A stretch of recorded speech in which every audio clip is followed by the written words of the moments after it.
Merry Christmas! Merry Christmas. Ho, ho, ho. We are so happy to welcome you today to the Family Meeting podcast because it is not just our weekly, awesome, fun podcast, but today is Christmas Day. Christmas Day. It is December 25th, and we are so excited to spend it with you.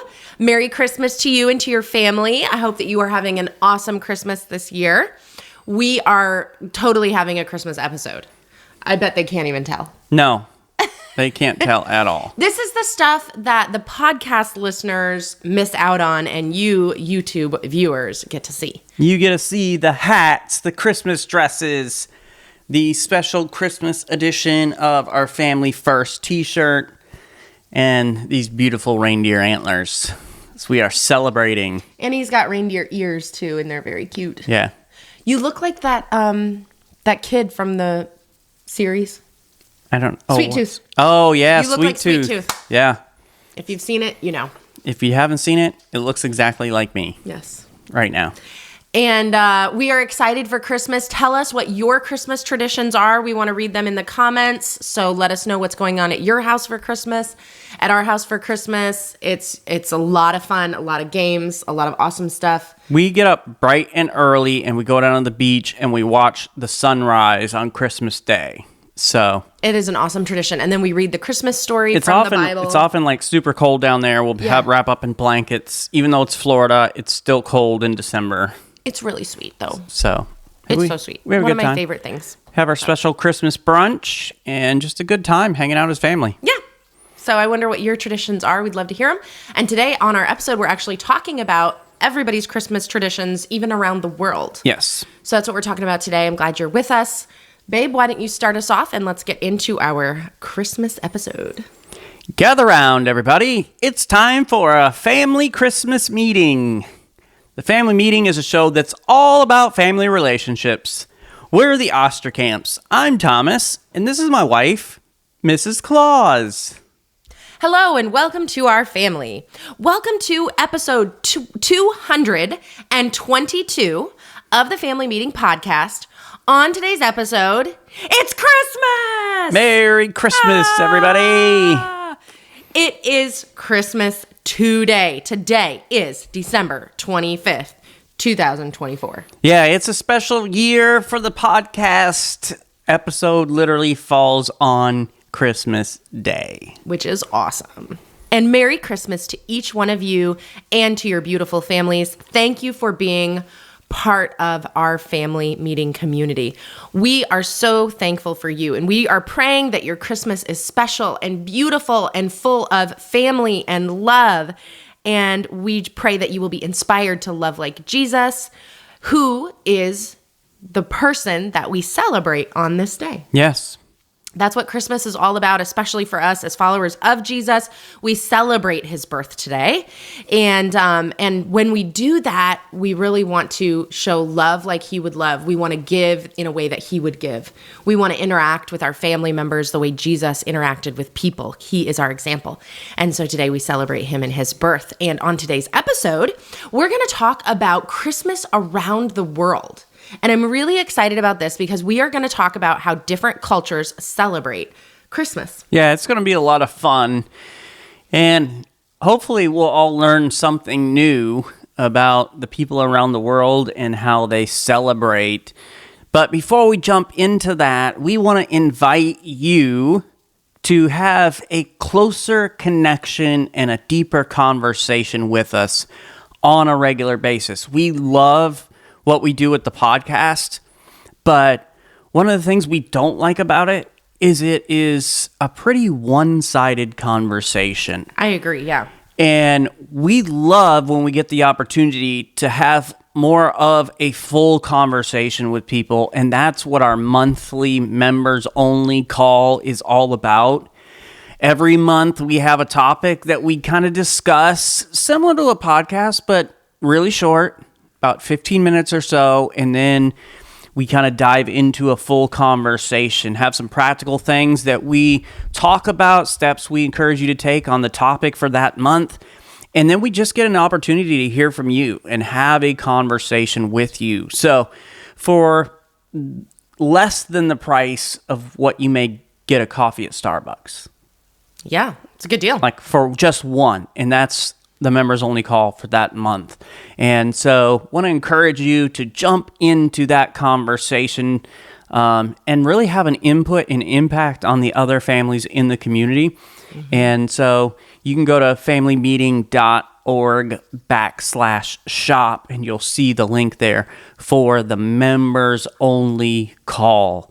And we'll jump you into the members only Facebook group and different things that are happening there. So make this the year. We're coming to the end of 2024. Make this the year you jump into that and take your family relationships to an even deeper level. Love it. All right, now I'm going to be honest with you, Thomas, as I'm honest with all of our listeners. I'm super nervous about today's episode. I'm nervous because we have a lot of words in here that I cannot pronounce.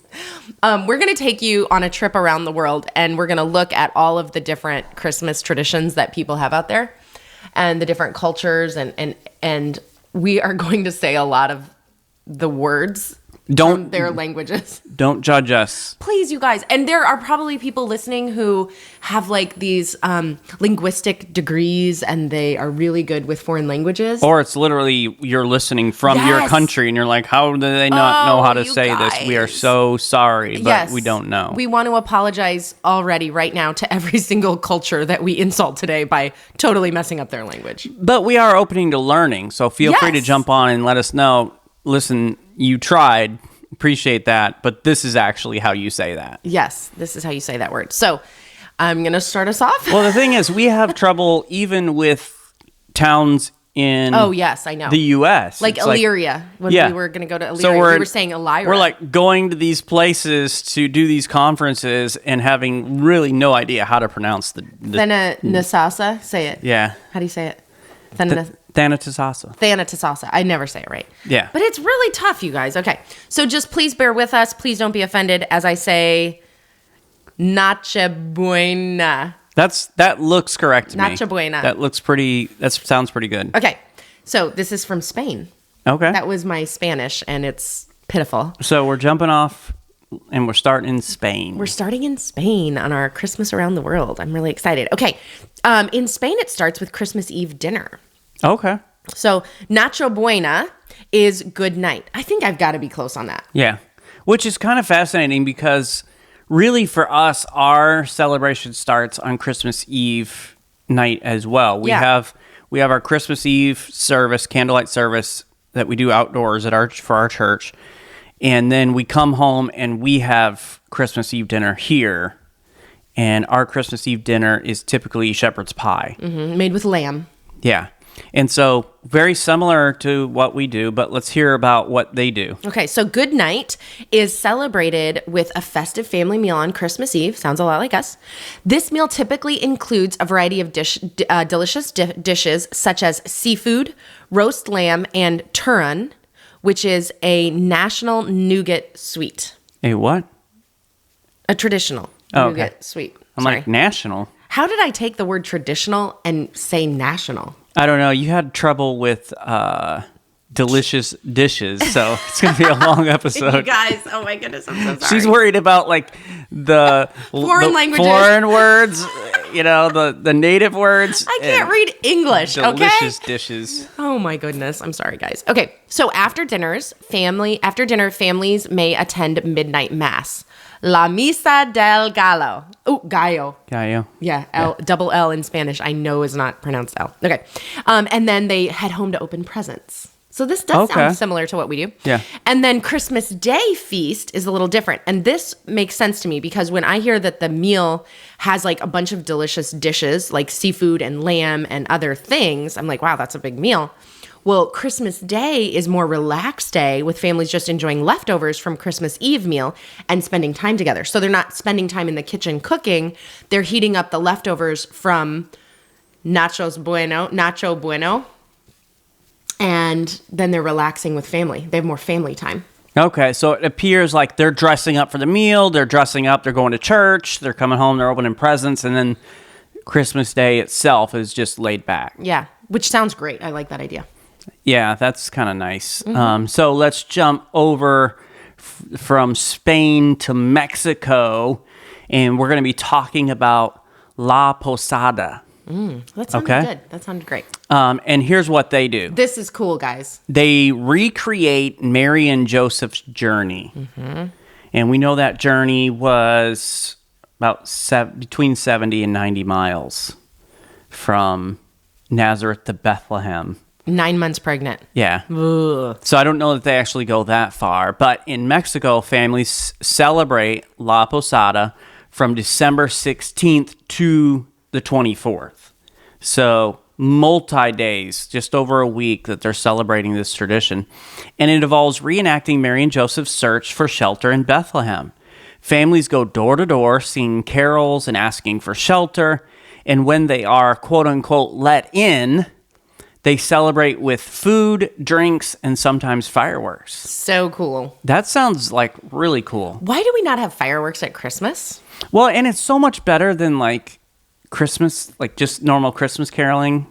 Yeah. Because in the past we've done Christmas caroling with our church and stuff, which is okay. I'm not a singer. It was nice to go and sing and for people who maybe couldn't get out. Yeah. And so it meant a lot to them.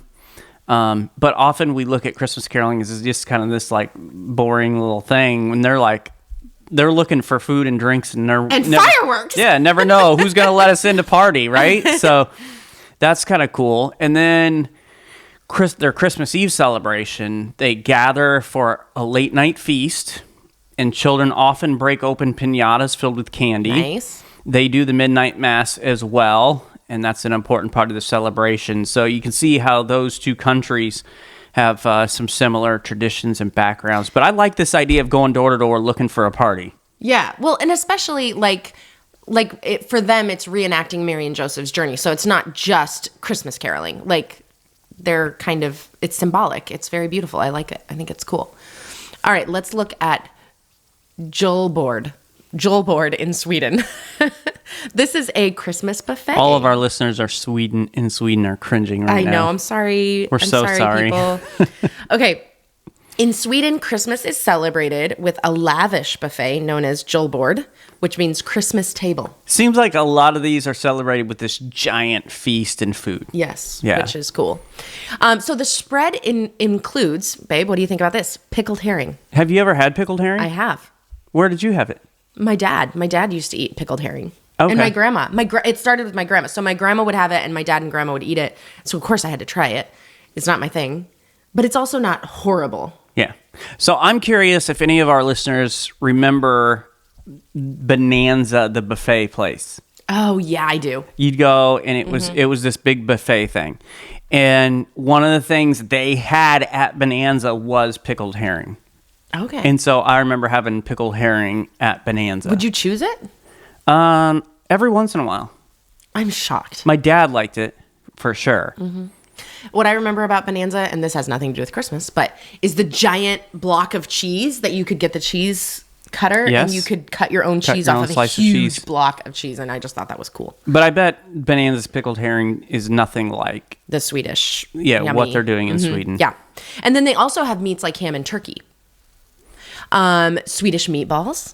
I wonder if they just call them meatballs there. Good question. And then I wonder if they are better than IKEA's. IKEA's Swedish meatballs are very good. Okay. So I don't know if IKEA has the recipe down or if people in Sweden are like, IKEA, they're making us look bad. But anyway. And then Christmas cheeses. Okay. Yeah. And families gather around the table to enjoy the feast together. And sometimes it's accompanied by a drink of glögg, which is mulled wine. Mulled wine. I think I said glögg right, and I said mold wrong. Mulled wine sounds gross. I told you I was worried about this episode. I knew this was going to happen. Okay, and then St. Lucia's Day, which is December 13th, is a key part of the Christmas season in Sweden because it is the celebration of St. Lucia. And young girls and families often dress as Lucia, wearing white robes and crowns of candles, and lead a procession while singing traditional songs. And there is an American Girl doll that is dressed like that. Do you know who Lucia was or why they celebrate her? I don't, and I don't have it in our notes. I don't know. Okay. If anybody understands who St. Lucia is, we'd love to hear about it. But that's December 13th. So I wonder if that's like the patron saint of Sweden or something.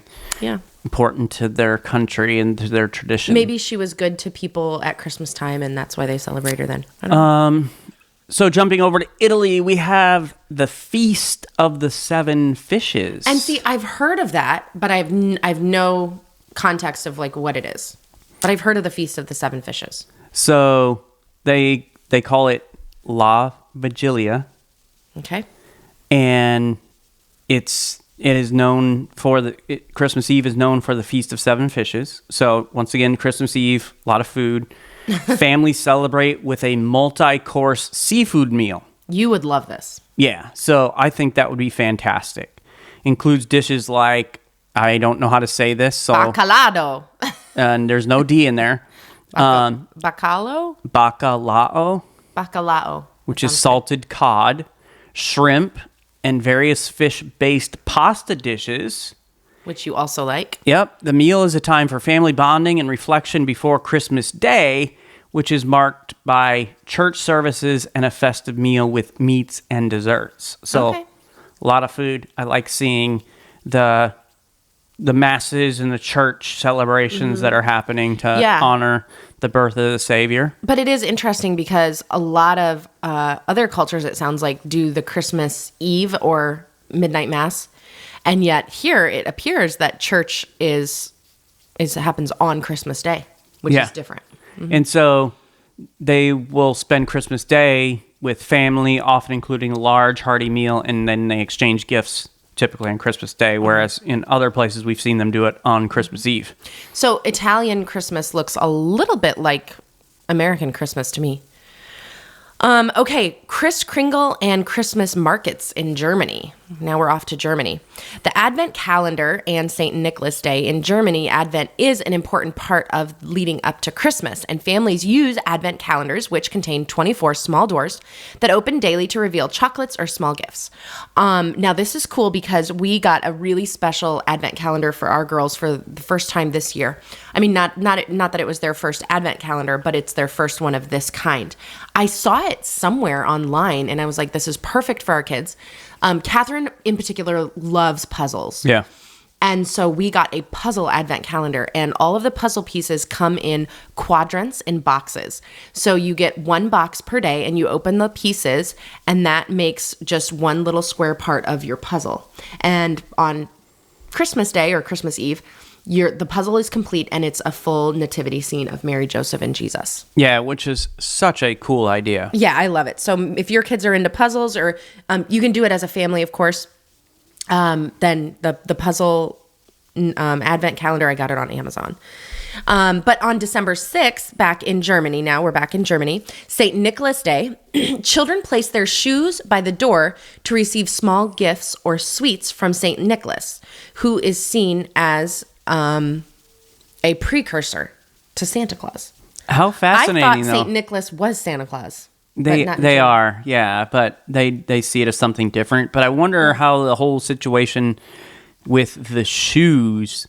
Like we have stockings, we fill stockings with little gifts. So I wonder if they get little gifts in their shoes. Yeah.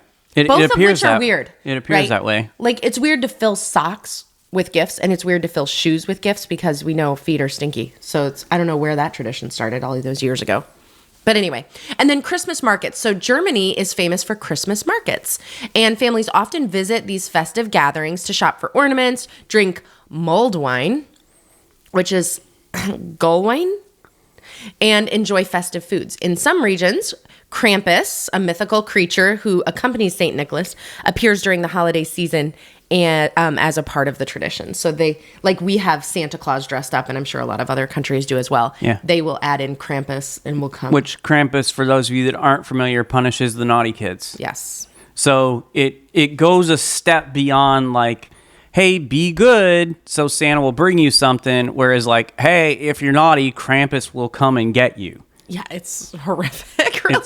It's beautiful. Love the German traditions. It's just so beautiful. Thomas is German, by the way. Yeah. For those of you who are interested. So I can totally identify and get on board with this Krampus tradition. I think we need to bring that into the Osterkamp household. No, thank you. So maybe you'll actually be good for once. Yeah. All right, let's take a flight down to the Philippines here and talk about their Christmas lights and celebrations that they have. Simbang Gabi. And we do have listeners in the Philippines. If Yes. I know I'm not saying that right, but if you can help me with that. So what it is a series of 9 early morning masses. Wow. Leading up to Christmas Eve. That seems like a lot to me. That's a lot of church, even for you, Pastor. It really is. 9. 9 morning masses. So, but I mean, that sounds nice too. It's kind of like almost like an Advent. Yeah. And I'm sure each one has its specific focus and purpose in the celebration. But the masses are followed by family gatherings, feasts, and gift giving. So 9 days of feasting and gift giving. Yeah. That sounds nice. So, and then they have what's called, it appears to be called parole. So Parole? So some of you, of our listeners, you are on parole. This is a different kind. I feel like you've got to be saying that wrong. I don't know. But one of the most striking traditions is the creation and display of the peril, Parol, Peril. Like if the lady's name was Carol, Peril. Yeah, I don't know. Say Peril.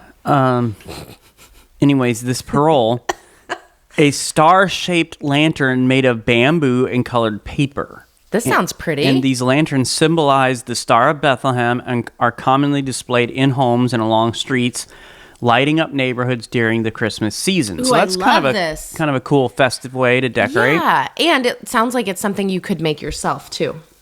Yeah. And maybe with the family. So that could be a little thing that you could start doing with your family. That's cool. That's in the Philippines.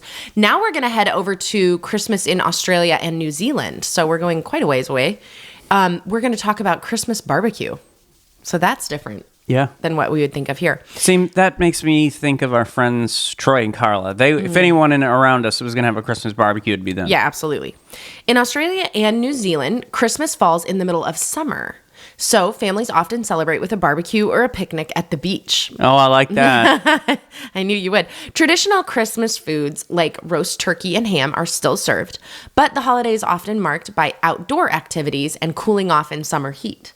So very different. Wow, that's so different. I never really thought about countries like that on the other side of the globe, that it's not cold at all. It's hot. It's summer. Yeah. So that's interesting. And then they do this that we often do, carols by candlelight. So in many parts of Australia, families gather in public parks to attend carols by candlelight events where they sing Christmas carols by candlelight. And this tradition is often followed by fireworks and community celebration. So there we see fireworks again. So I'm thinking as we implement little things from traditions from around the world for our Christmas, I feel like fireworks needs to be part of this, you guys. New Year's is coming, and there's going to be enough fireworks. Oh, yeah.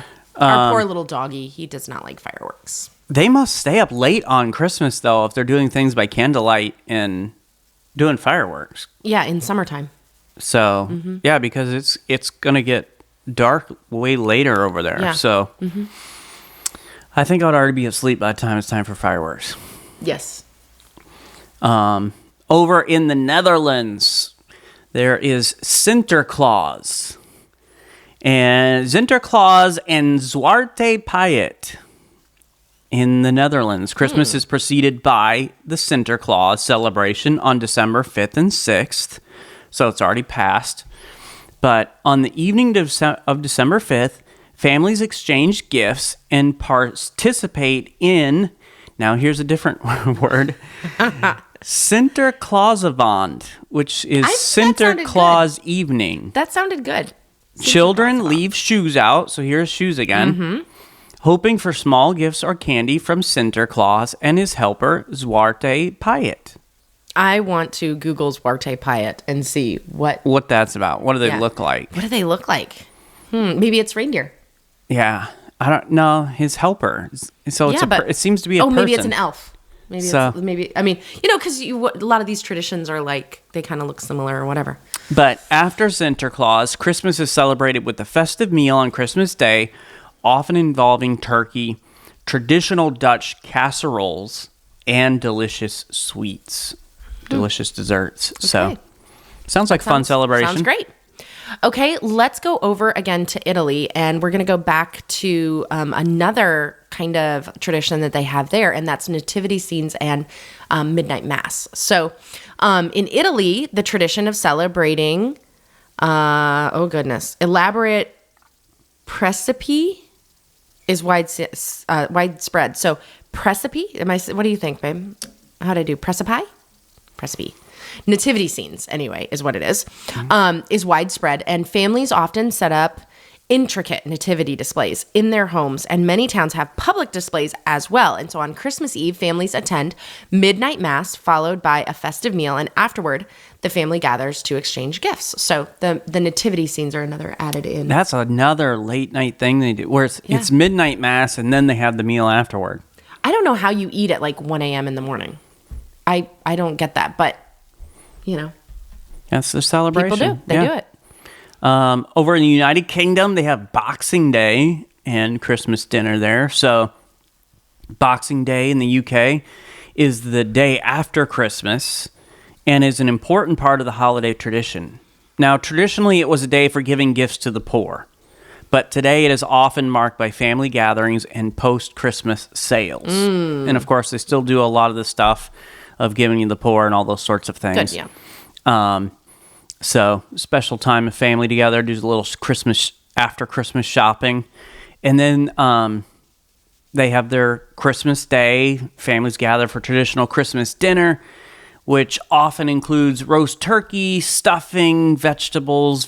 Sounds very like American Thanksgiving.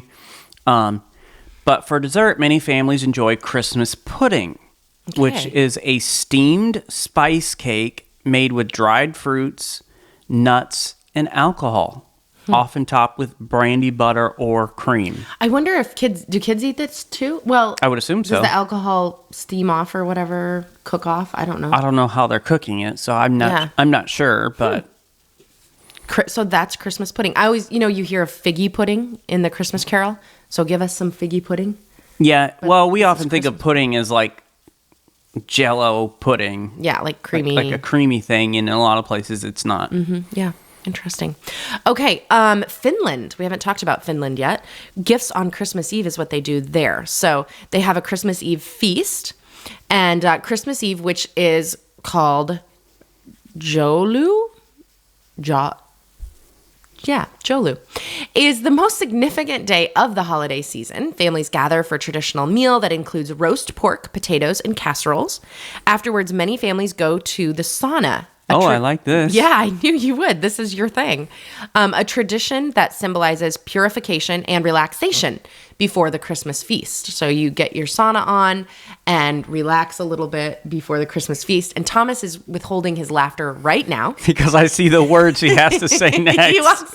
He's laughing because this fell on me. Yes. Yeah. Okay, here we go. I'm going to offend all the Finnish listeners. Joulupuki is Santa Claus, otherwise known as Santa Claus in Finnish. So on Christmas Eve, Joulupuki visits homes delivering gifts to children, and it is common for children to perform a song or a poem for Joulupuki before receiving their gifts. Okay. So they have to do like a little presentation to get their gifts. I like that. That's kind of fun. Yeah. As long as they like practice, put some effort into it. Like, I remember times our kids would put on plays and everything else, and the first few, you could tell, like, they put a lot of thought in it, they memorized their lines, they practiced, and, of course, we clapped and everything, and they loved that. So then it was like, everything was a performance. It was like, you didn't even practice this. There were times when they would come and they were little and perform for Thomas, and he'd be like... He'd stop them in the middle and be like, nope, go practice. It's not good enough. Yeah. I'm like, you're just making it up as you go now. This is not a performance. Go. Yeah. They'd have to practice in order to make it worth his time. This is an improv class. Let's go. Put some effort into it. So let's talk about Greece for just a second here. You deserve it. I do after laughing at you. Go for it, babe. What is that? Okay. Here we go. Wow, this is a good one. Caliconsaroy. Sure.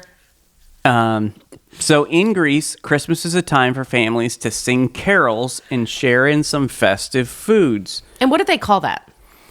I'm guessing they call it Caliconsaroy.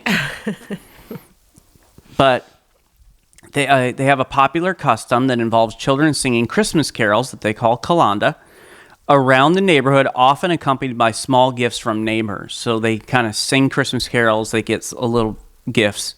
This makes me think of like trick-or-treating over here. Yeah. Mm-hmm. Yep. And then they have what they refer to as Christopsimo. On Christmas Day, Greek families prepare Christopsimo, which is a Christmas bread. It's a round, sweet bread decorated with nuts, spices, and sometimes a cross. Oh, neat. And the bread is blessed and shared with family members. And I kind of like that because it reminds you of the point of Jesus coming, was to be the Savior and to offer the sacrifice so that we could have forgiveness and everlasting life. So that's kind of cool that they put that in there. Yes, very cool. All right, and then we're going to go back to Spain for a little bit, and I really wish this one fell on you because this is not something I really want to talk about, but Thomas is going to love this. Well, here's the thing. I didn't put the script together. I didn't say who gets what, so this is all on you. It's how it falls, babe. Okay, Cagatillo, which is Catalonia in Spain. Okay, so this is specifically in Catalonia. Okay. Cagatillo, which is the pooping log. What? I have no idea. Okay, so this is I can't believe you put this in here. It's unique. It's a unique tradition from Catalonia, Spain, which involves catatillo, the pooping log, a wooden log with a painted face and red hat. On Christmas Eve, the children hit the log with sticks while singing a traditional song. And when they find the gifts hidden inside the log, it is said to have pooped them out. So it's a fun, whimsical family activity that is part of the holiday spirit. So it's kind of like a piñata in Mexico, Gosh. but it's the pooping log. And I think out of all these traditions, this is the one that our girls would want to implement. Yeah. Well, and here's the thing. The log is not poop. It's a log, and they hit it, and the stuff, they say it poops it out. Yeah, I kind of thought that the log was supposed to represent poop. As far as I know, no. But it does not. And look at the painted face and red hat. Yeah. It's like Santa is giving them the presents, don't you think? Yeah, I have no idea. I don't know. I do not know, but I think we need to do a little more investigating. We're making a lot of assumptions here. So next year's Christmas episode will literally be just about that. It will not. What about in Hungary? They celebrate what they refer to as St. Stephen's Day. And Christmas is celebrated with the family gathering on December 24th. But the main holiday meal and gift giving takes place on Christmas Day, coinciding with St. Stephen's Day. Families exchange gifts, enjoy a festive meal with foods like stuffed cabbage and carp, and celebrate with carols. So that's kind of interesting. Yeah. The meal's a little bit different than we've seen in other places. Yeah, a little bit different. So it's kind of fun to hear and to learn about all of the different traditions. And I mean, all these traditions reflect the richness and diversity of how families around the world celebrate Christmas. Well, and there's so many more that we could talk about, so many other places. These are just a few of the interesting ones that we've kind of put together. Mm-hmm. Right, and there's so many. And the way that you celebrate in Tennessee is probably very different from the way someone celebrates in California or Florida or Iowa or wherever you are. And we sing Christmas on the Sand. Yes. You know? Yep, and we're at the beach on Christmas morning, whereas in Iowa, you're all bundled up around a fire, hopefully, in the morning, and you don't do a whole lot of going outside except for maybe to go to Grandma's house. Every once in a great while, you'll get that, 50-degree Christmas day in Iowa, but it was so rare. Yeah, but we would even sometimes have a little snowball fight or something on Christmas Day and enjoy that. I know that you threw plenty of children into the snow on Christmas Day. Yep. So not only your own daughters, but your nephews. Anyway, so We all have these different Christmas traditions, and they're all very special, from elaborate meals to unique rituals and family-centered activities. Whatever it is awesome.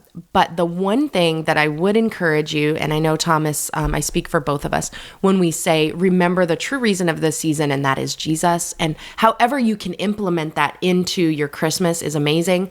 I love the idea of the cross on the bread, baked into the bread. What a great way to just point back to the true reason for this season.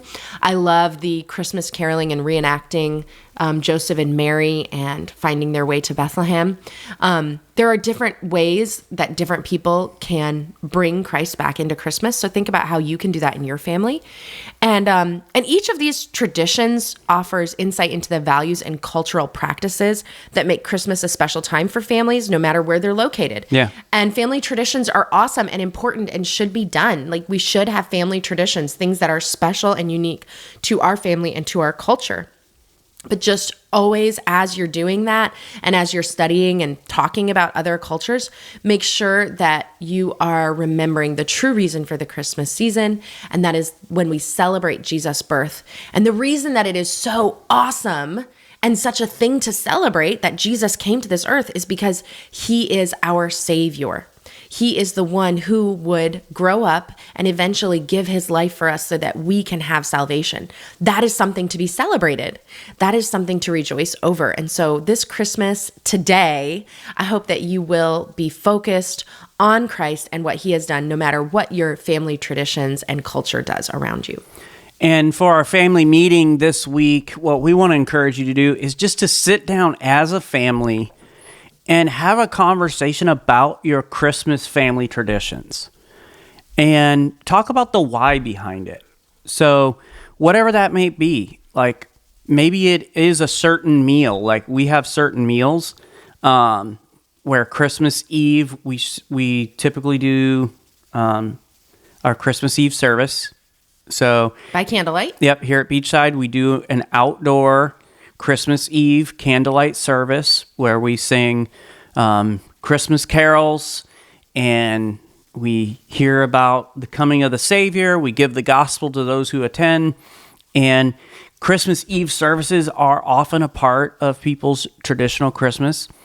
And it's a great opportunity to tell others about Jesus. We have hundreds who show up and we are a part of their family tradition. And so then we come home, we have shepherd's pie, and then we get up. Open one gift. Yep, they get to open one gift that night. We get up early, and we go to the beach, and we watch the sunrise together. And read the Christmas story. On the beach. And then we come back, we have brunch, and we open gifts, and we have family time later on. But here's the thing. These are our traditions. And we have a reason we've established them. Some of it was, we talked about it. What do you guys want to do? Especially when we moved here to Florida, where we're away from most of our family, and we're away from traditions that we've had in the past. Okay, let's start some. What do we want to do? Mm-hmm. But understanding the why behind it's important to you. Maybe it was something your grandparents did, or it was just something significant to you.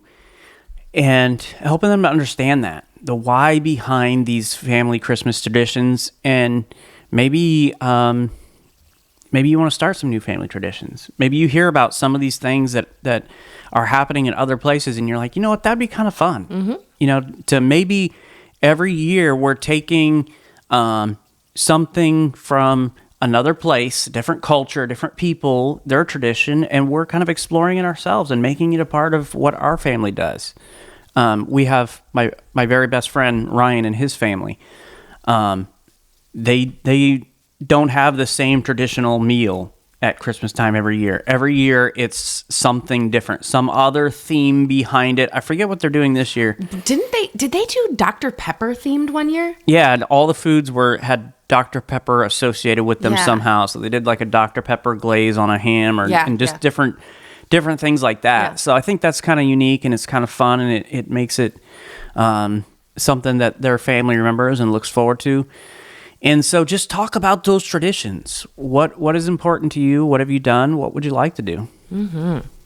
Thank you so much for joining us today on this Christmas episode. Please go and subscribe to the Family Meeting podcast from your favorite podcast provider.